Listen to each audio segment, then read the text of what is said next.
જય શ્રી કૃષ્ણ। ઓખા હરણની કથા સાંભળીએ છીએ ત્યારે બાણાસુર ભગવાન શિવ પાસેથી વરદાન પામ્યો। એ કથા સુખદેવજી મહારાજ પરીક્ષિત રાજાને સંભળાવે છે। ચોથા કડવાની હવે કથા સાંભળીએ, જેમાં બાણાસુર સમસ્ત સૃષ્ટિનો અધિપતિ બને છે। એ કથાનું શ્રવણ કરીએ।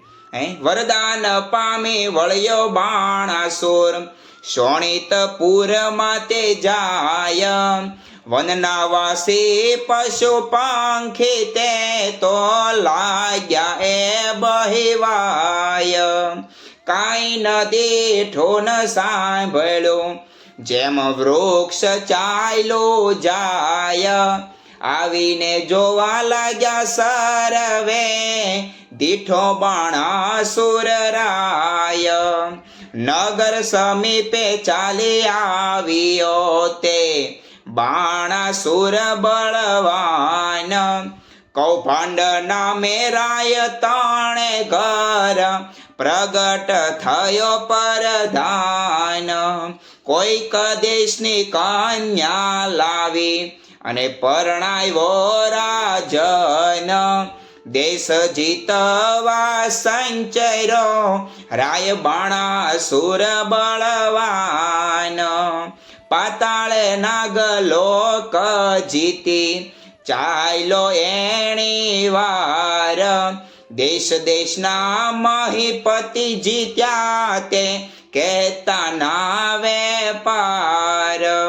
સ્વર્ગે જઈને જીત્યા સર્વે દેવ નાઠા જાય। સૂરજ વળતે સાંગ આપી બાણાસુર તણા કરમાય। જીતી સૂરજ પાછો વળ્યો અને મળ્યા નારદ મુનિ।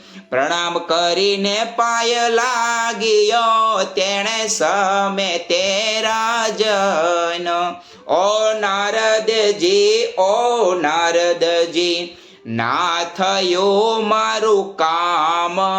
એકે જોધો ન મળ્યો, સ્વામી પહોંચે મનની હામ। નારદ વાણી બોલિયા તો સોણ બાણાસુર રાય। જેણે તુજને હાથ આપ્યા તે શિવ શું કર સંગ્રામ। સ્વર્ગેથી પાછા વળતા નારદજી મળ્યા અને બાણાસુર નારદજીને પૂછે છે, કોઈ યોદ્ધો મને યુદ્ધ કરવા ન મળ્યા? અને ત્યારે નારદજી કહે છે કે જેણે તને હાથ આપ્યા એ શિવ સાથે જ યુદ્ધ કર। અને બાણાસુર શિવ સાથે યુદ્ધ કરવા જાય। પાંચમું કડવું સાંભળીએ। કૈલાસ પર્વત જઈ રાજાએ ભીડી મોટી બાથ। જળમાહી જેમ નવ ડોલે એમ ડોલે ગિરિનાથ। ટોપ કવચ ને ગદા ફરસી કડકડાટ બહુ થાય। તેણે સમે ઉમિયાજી મનમાં લાગ્યા રે બહેવાય। જઈને શંકરને ચરણેમાં ઓહો અહો શિવરાય। શાને કાજે બીવો પાર્વતી, એ તો આવ્યો બાણાસુર રાય। શોણિતપુરનો રાજ આપ્યું ઉપર કર હજાર। વળી માગવાશુ આવ્યો છે તે અંધતણો કુમાર। શસ્ત્ર હાથ તો મુજને આપ્યા તે તો સ્વામી સત્ય। એક યોદ્ધો મુજને આપો યુદ્ધ કરવા સમર્થ। આવો શિવ આપણે વઢીએ બે, આપ આવ્યા મારી નજરે। ફટ ભોંડા એ શું બોલ્યો, ખોટી હઠ આ તો તજ રે। ભગવાન શંકરને કહે છે, બીજા તો ક્યાં લેવા જવા, તમે જાઓ, આપણે બંને આમ સામા યુદ્ધ કરીએ। અને ભગવાન શિવ શાપ આપે છે। છઠ્ઠું કડવું સાંભળીએ। તે તો તારા વણ કહે મેં ઉપજાયો છે એક, જે કર છે દન કરી તારા કરશે કટકાય અનેક. તે તો સ્વામી હું કેમ જાણું ચિંતા મુજને થાય, લે બાણાસુર જાહું આપું તુજને એક ધજાય. જ્યારે ધજાએ ભાંગી પડશે ત્યારે કર તારા છે દાસે, રુધિર તણો વરસાદ વરસે છે તારા નગરની મોજાર. ત્યારે તું એમ જાણજે રીપુ ઉત્પન્ન થયો સાર, વરદાન પામી વળો બાણાસુર શોણિતપુરમાં જાય. એક સમય મહાદેવ કહે મારે તપ કરવાનું છે મન, એણે સમય ઉમિયાએ માંડ્યું અતિ ઘણો રુદન. અહો શિવજી કહો ને જન મારો કેમ કરી જાય, મારે નથી કે બાળક તો વલે કહો સી થાય. મહારુદ્ર વાણી બોલિયા લે આ મારું વરદાન, એક પુત્રી ને એક પુત્ર ઉપજાવજે સંતાન. વરદાન આપી મહાદેવજી વન તપ કરવાને જાય, ઉમિયાજી નાવાને બેઠા વિચાર્યું મન માય. શિવના ઘર મોટા જાણીને રખે આવતું કોય, બાળક બારણે મેલું તે બેઠા બેઠા જોય. દક્ષિણ અંગથી મેલ લઈને અઘડ ઘડ્યું રૂપ, હાથ ચરણ ને ઘૂંટણ પાની ટૂંકું અંગ સ્વરૂપ. ચતુર્ભુજ ને ફાંદ મોટી પરમ દિશે વિશાળ, શોભા તેની શીક હો કંઠે ઘોઘર માળ. પહેલા કરમાં જળ કમંડળ, બીજે મોદક આહાર, ત્રીજા કરમાં ફરસી શોભતી અને ચોથે કર જપમાળ. ગણેશને ઉપજાવીને બોલિયા પાર્વતી માત, એની પાસે જોડ હોય તો તે કરે બેઠા વાત. વામ અંગથી મેલ લઈને ઘડી કન્યા રૂપ, શોભા તેની શી કહો સુખદેવ કહે સુણ તું ભૂપ. સેથો ટીલડી રાખડી અંબોડે વાકી મોડ, કંઠ કપોત ને કામની તેહી મોડા મોડ.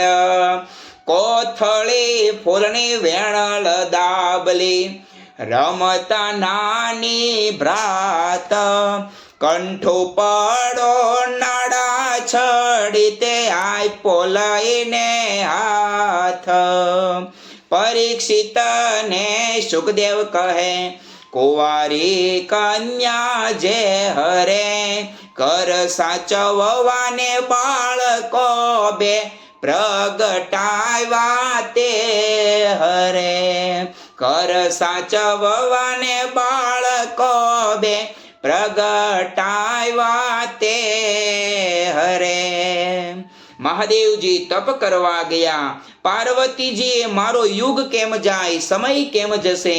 ભગવાને દીકરો અને દીકરી ના બે વરદાન આપ્યા.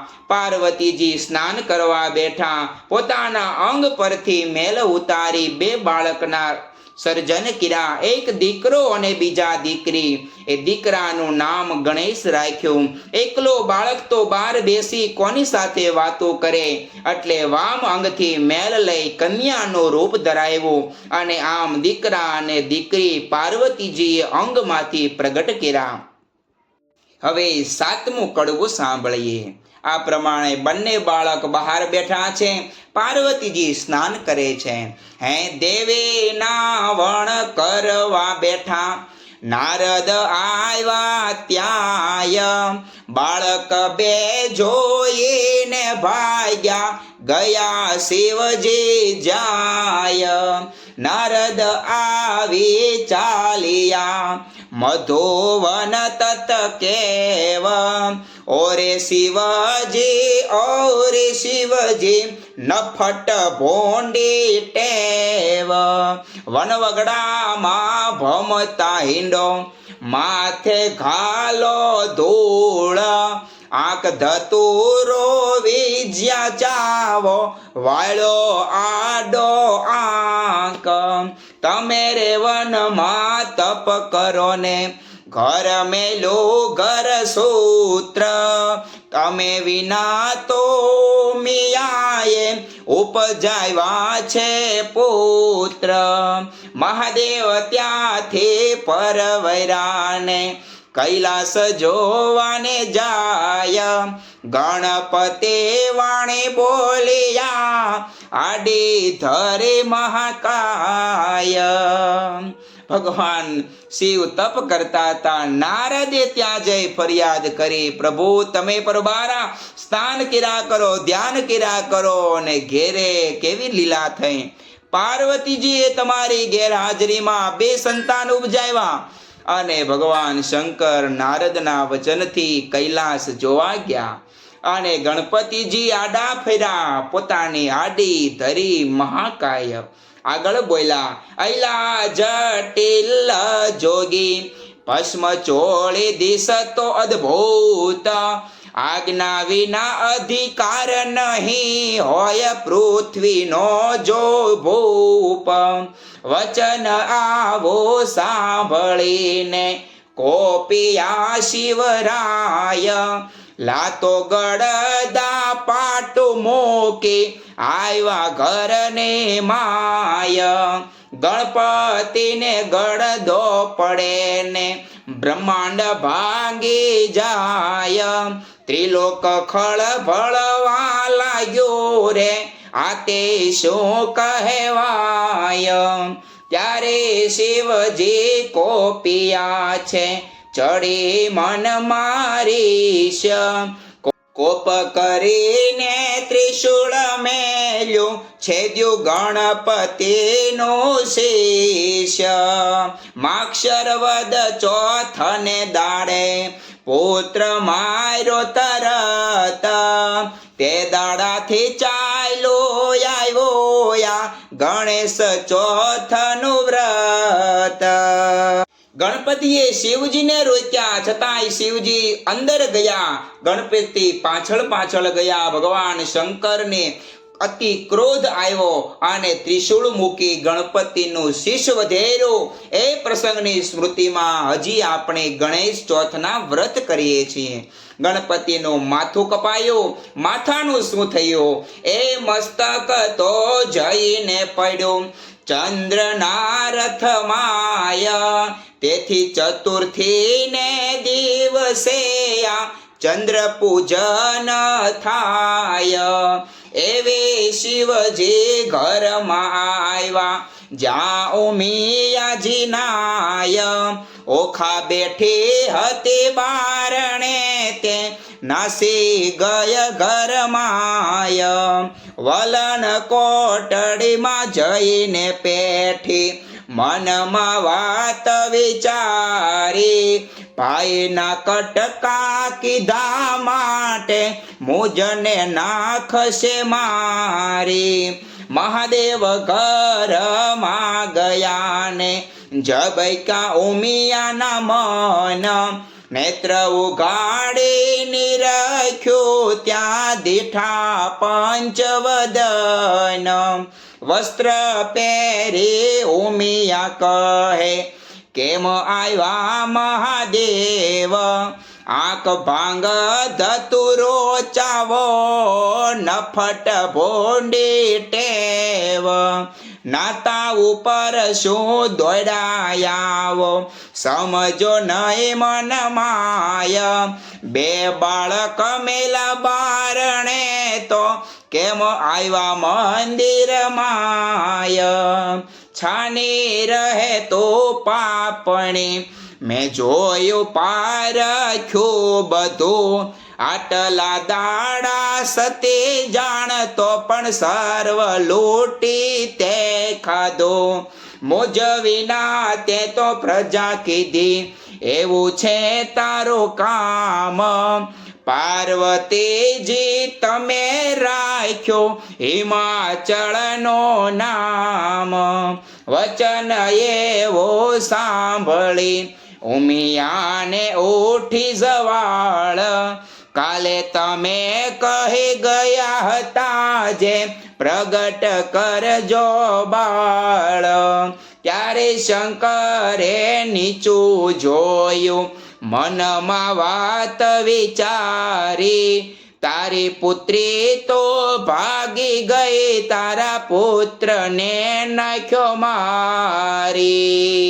તારી પુત્રી તો નાસી ગઈ, તારા પુત્રને નાખ્યો મેં મારી. પાર્વતીજીને જય ભગવાન શંકરે કીધું, તમે હિમાલયનું નામ રાખ્યું, મારા વિના તમે બાળક ક્યાંથી કર્યા? અને શંકર ભગવાનને ઉમિયાજી કહે, પ્રભુ હજી ગઈકાલે તો તમે ગયા હતા કે એકલા હો, તમારી સાથે કોઈ સંગાથમાં ન હોય, માટે લો બે બાળક ઉત્પન્ન કરજો. એટલે મેં દીકરો અને દીકરી મેં પ્રગટ કર્યા. આ વાત સાંભળી શંકરે નીચું જોયો, અને નીચી જોઈ ભગવાન બોલ્યા કે બારણે જે પુત્રી હતી એ ભાગી ગઈ, પણ જે પુત્ર હતો એને મેં મારી નાખ્યો. કહેતા કે ગણેશનું મેં મસ્તક ઉડાડી દીધું, પુત્રી જે ઓખા હતી તે ભાગી ગઈ. આ સાંભળી પાર્વતીજી વિલાપ કરવા લાગે છે. એ વિલાપની કથા આપણે આગામી દિવસોમાં સાંભળીશું. એ કથા સાંભળીએ ત્યાં સુધી આપ સર્વેને ભાવથી જય શ્રી કૃષ્ણ.